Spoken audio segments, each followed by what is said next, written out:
हमारे इस YouTube channel के सेगमेंट फास्ट न्यूज में आप तमाम का इस्तकबाल है। इस वीडियो में आप देख सकते हैं कमेंटों में बहुत ज्यादा खबरें। तो आइए शुरू करते हैं वीडियो को और देखते हैं आज की ताजा तरीन खबरें। तेलंगाना में अफसोसनाक वाकया, नदी में डूबने से 3 नौजवानों की मौत। तेलंगाना के जिले सिद्दीपेट से एक अफसोसनाक वाकया सामने आया है, जहां वरंगल मंडल के नाचारम के करीब एक नदी में नहाने के दौरान 3 नौजवान डूबकर हलाक हो गए। पुलिस के मुताबिक यह वाकया कल उस वक्त पेश आया जब ये नौजवान तुपरान में एक शादी की तकरीब में शिरकत के लिए आए थे और तफरीह की गर्ज से हल्दी नदी में नहाने गए, जहां वो गहरे पानी में डूब गए। वाक़े की इत्तला मिलते ही पुलिस ने मुकामी बाशिंदों के साथ मिलकर तलाशी मुहिम शुरू की। जुमेरात की सुबह तीनों नौजवानों की लाशें नदी से निकाल ली गई। मरने वालों की शनाख्त प्रशांत 27 साल, विकास 27 साल और आनंदी रेड्डी 27 साल के तौर पर हुई है। पुलिस ने केस दर्ज कर लिया है और वाक़े की तफ्तीश कर रही है।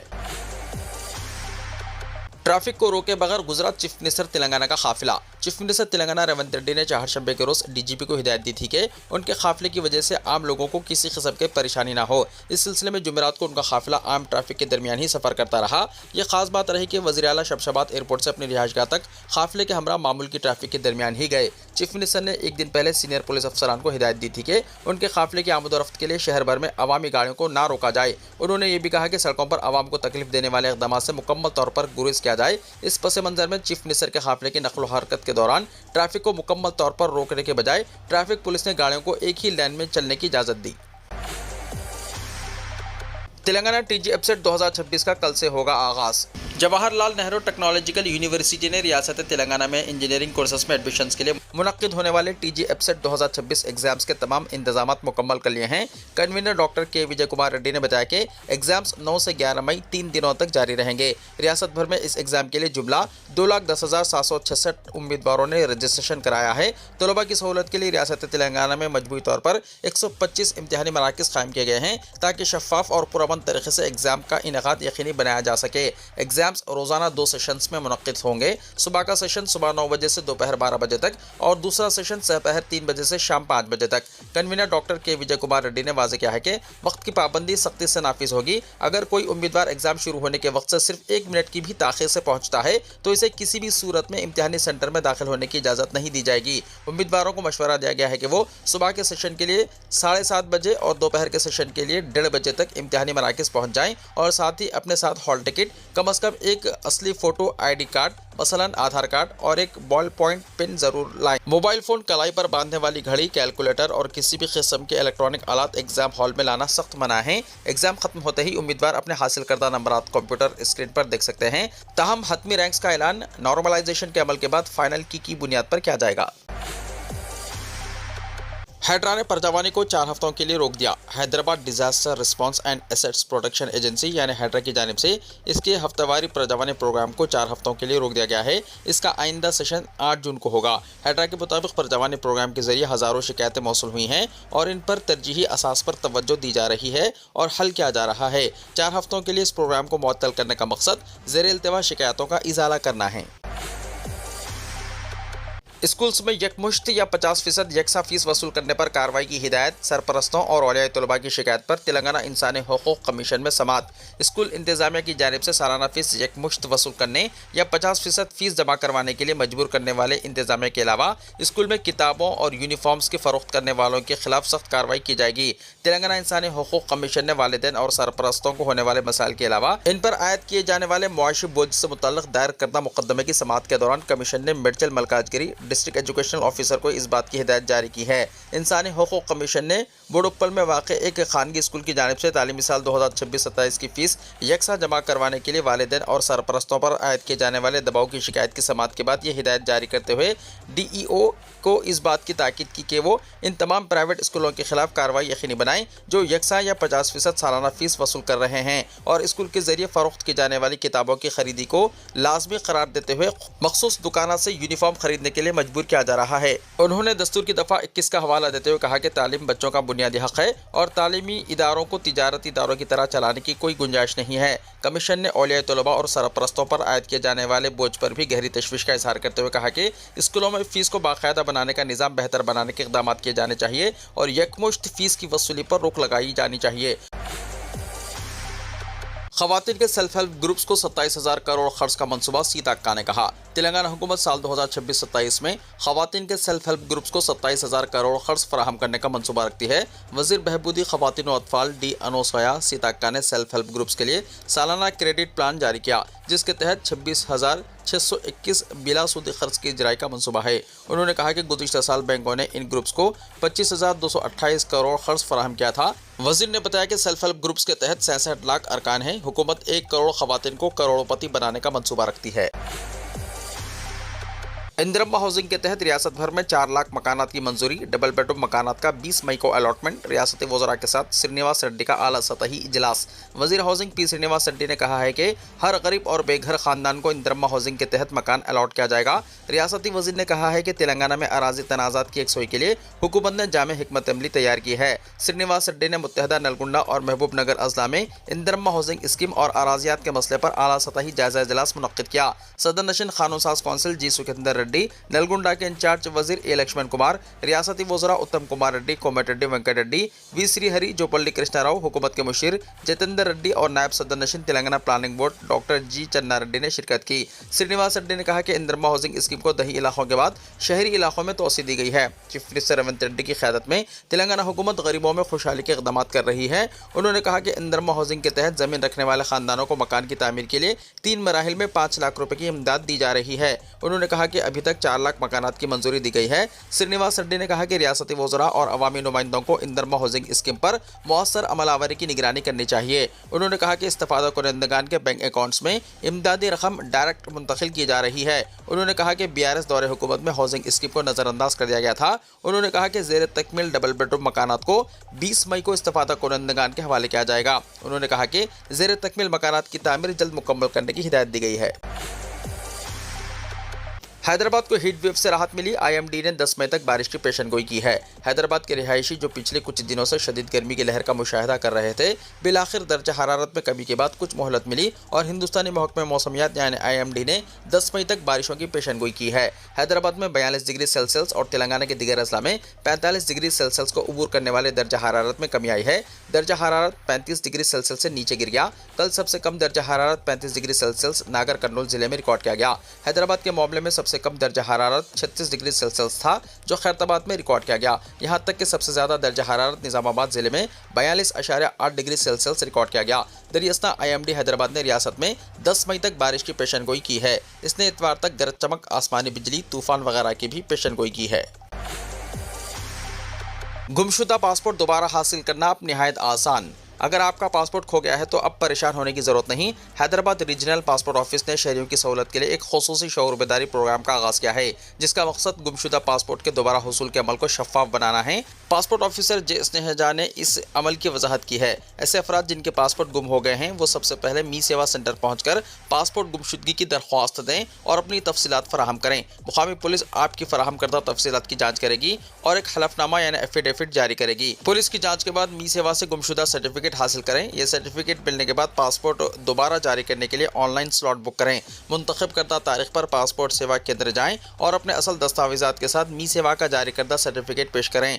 तमाम मराहिल मुकम्मल होने के बाद सिर्फ 7 से 10 दिनों के अंदर नया पासपोर्ट जारी कर दिया जाएगा।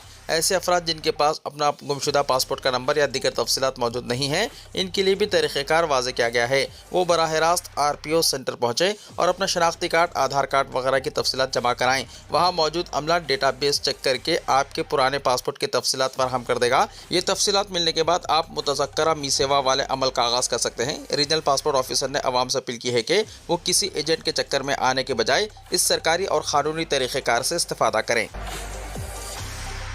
बीजेपी अरकान असेंबली की तादाद 13 साल में 773 से बढ़कर 1806 हो गई। इलेक्शन कमीशन ऑफ इंडिया के डेटा के मुताबिक बीजेपी के MLAs की तादाद सितंबर 2013 में 773 से बढ़कर मई 2026 में 1806 हो गई है। इस पार्टी के 2013 में मगरबी बंगाल, केरला, मणिपुर, मेघालय, मिजोरम और तेलंगाना में कोई अरकान असेंबली नहीं थे। इन रियासतों में अब तरतीबवार 2, 2, 36, 3, 207 और 7 बीजेपी अरकान असेंबली हैं। उत्तर प्रदेश में ये तादाद 47 से बढ़कर 257 हो गई है। डीएमके और एआईएडीएमके में इत्तेहाद की बातें, टीवीके को इख्तिदार से दूर रखने की कोशिश। मुअल्लक़ असेंबली के बाद तमिलनाडु में हुकूमत साजी पर सस्पेंस मज़ीद गहरा होता जा रहा है।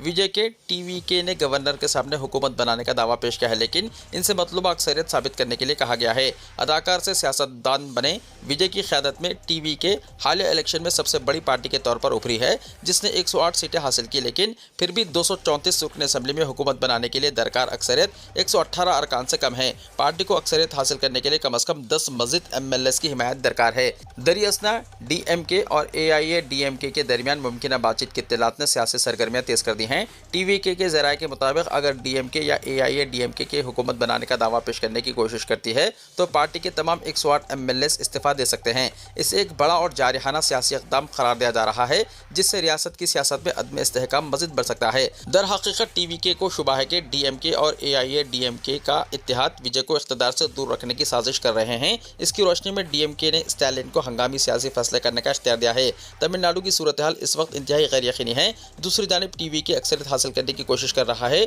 मुमकिन नए इत्तेहाद रियासत के सियासी मंजरनामे को मुकम्मल तौर पर तब्दील कर सकते हैं।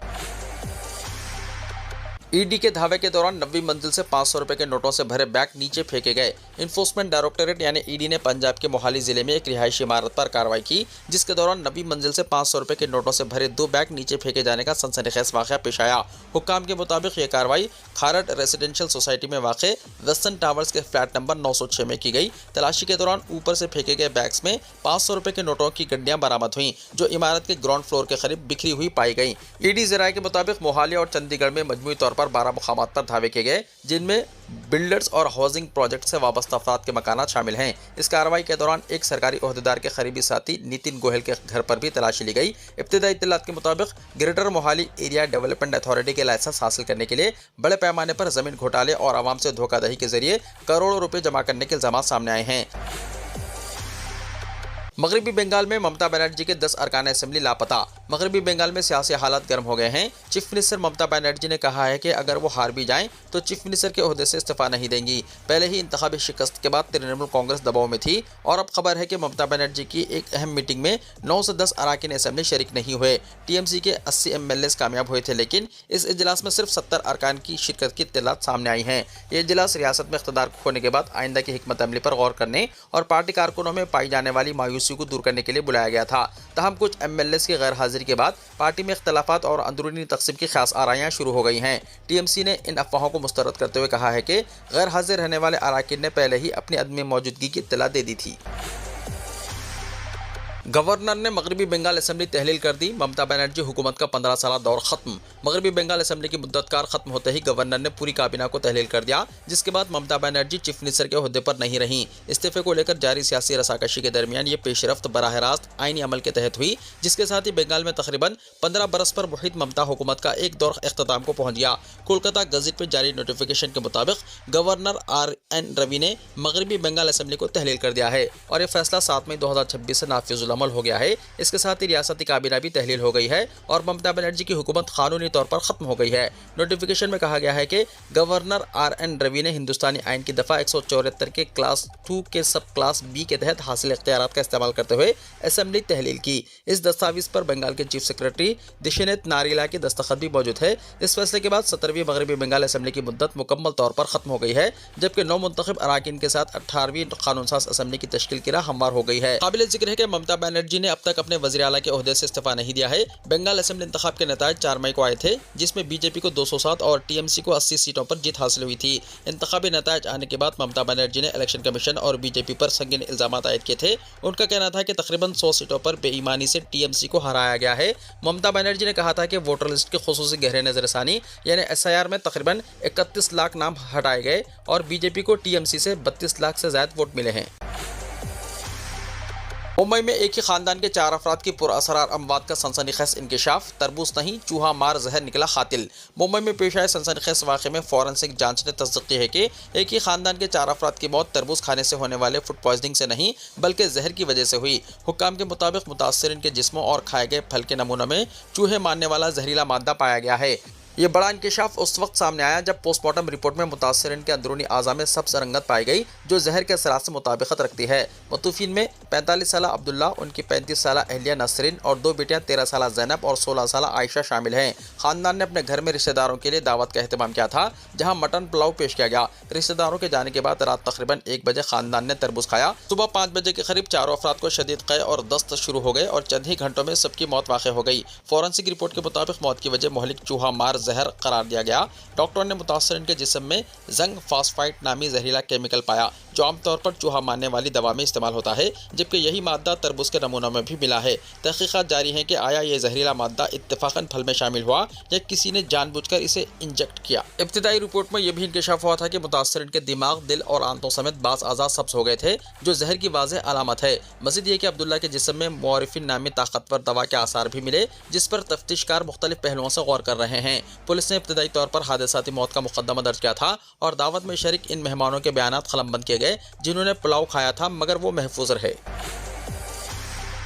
इंस्टाग्राम का बड़ा एक्शन, लाखों फर्जी अकाउंट्स हटाए, कई मशहूर शख्सियात के कम हुए followers. Social media platform Instagram ने धोखाधड़ी के खिलाफ अब तक की सबसे बड़ी मुहिम शुरू कर दी है। इस बड़ी मुहिम में कंपनी ने लाखों ऐसे अकाउंट्स को डिलीट कर दिया है जो या तो फर्जी बोट्स थे या बरसों से गैर फाल थे। इस सफाई ने दुनिया की मारूफ शख्सियात और मुतासरकुन अफराद की मकबूलियत को बराह रास्त मुतासर किया है। अमेरिकी स्टार काइली जेनर को सबसे ज़्यादा नुकसान उठाना पड़ा, जिसने रातों रात तकरीबन 14 मिलियन फॉलोअर्स को खो दिया। सिर्फ काइली ही नहीं बल्कि दुनिया भर में कई बड़े सितारों और ब्रांड्स ने अपने फॉलोअर्स की तादाद में नुमाया कमी देखी है। ये कार्रवाई क्यों की गई? इंस्टाग्राम की इस बड़ी कार्रवाई का बुनियादी मकसद प्लेटफॉर्म पर ऑथेंटिसिटी को बेहतर बनाना है। आजकल बहुत से लोग अपने पैरोकारों, पसंदीदगियों और तबसरों को मसनवी तौर पर बढ़ाने के लिए बोट्स यानी खुदकार अकाउंट्स का इस्तेमाल करते हैं। ताहम इंस्टाग्राम चाहता है कि प्लेटफॉर्म पर तमाम मसरूफियात हकीकी सारिफिन से आएँ, इसलिए इसने इन फर्जी अकाउंट्स को हटाने के लिए अहम कार्रवाई की। मेटा के तर्जुमान ने बताया कि यह कार्रवाई इंस्टाग्राम के बाकायदा निज़ाम का हिस्सा है, जो वक्तन फ़वक्तन गैर फ़ाल और मशकूक अकाउंट्स को हटाता है।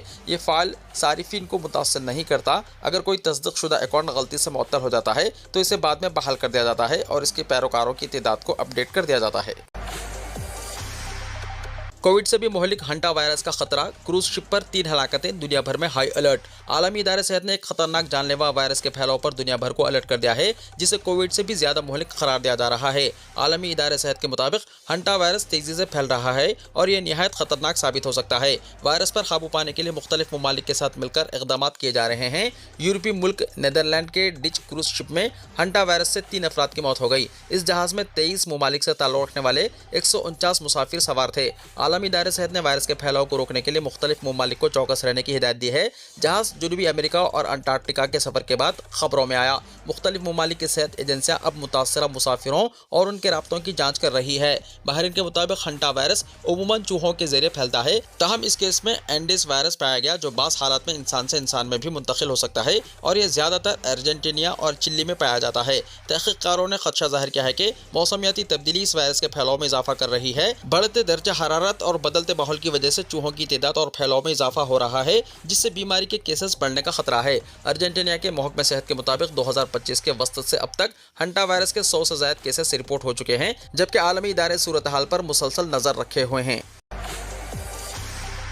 मौत को शिकस्त देकर 2 महीने बाद स्कूल पहुंचे ईरानी बच्चे को देखकर गले लगाकर रोने लगी चीनी दोस्त। ईरान में जारी जंग की 22 अक्सर आए दिन कई वीडियो सोशल मीडिया पर वायरल होती रहती हैं। ऐसे ही एक जज्बाती कर देने वाली वीडियो तेजी के साथ वायरल हो रही है, जिसने लाखों लोगों की आंखें नम कर दी हैं। वीडियो में एक ईरानी बच्चा तकरीबन 2 महीने बाद अपने स्कूल लौटता नजर आता है। जैसे ही वो क्लासरूम में पहुंचता है, इसके दोस्त दौड़कर इसे गले लगा लेते हैं और कई बच्चों की आंखों से आंसू निकल पड़ते हैं। बताया जा रहा है कि वो बच्चा जंग जैसे हालात के दरमियान फंस गया था और तवील अरसे बाद महफूज लौट पाया। वीडियो को देखकर कई लोग जज्बाती होते हुए कमेंट भी कर रहे हैं। वीडियो को लाइक शेयर कीजिए और हमारे इस YouTube चैनल को सब्सक्राइब करते हुए इसके बेल आइकॉन को भी प्रेस कर लीजिए, ताकि ऐसी ही ताज़ा तरीन खबरें आइंदा भी आपको मिलती रहें।